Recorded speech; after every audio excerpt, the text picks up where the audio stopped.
Hello guys, in this tutorial you will learn how you can ask the artificial intelligence on Gamma AI to edit in bulk all slides or cards of your presentation all at once. So let us guide you through it.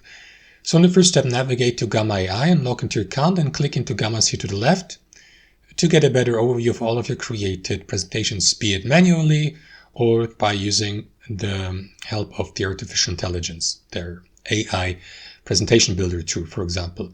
I will go with this one here about the history of Denmark.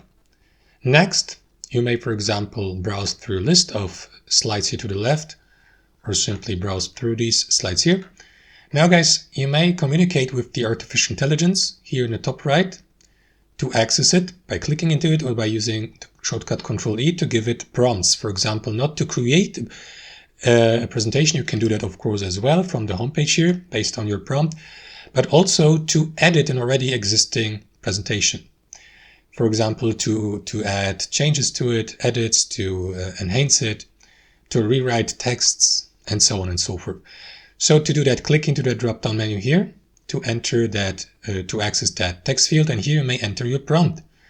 And simply, guys, what you want to do is make sure that you access it through that menu here, because it will allow you to edit all cards. And below, simply add your command or prompt.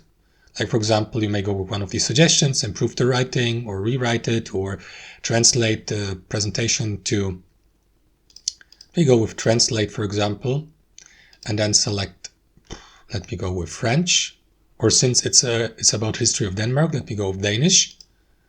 Click into translate. And then you will see the result here to the right.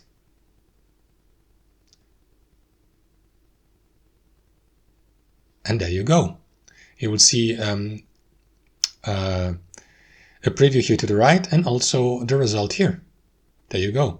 And of course, guys, you can add more prompts or commands by using this text field here at the bottom, or close the agent, or clear your last prompt or the conversation, and simply access it through that button or through the drop-down menu here. So let me translate it back to English. That's how it works, guys. Thanks for watching, and I'll see you next time.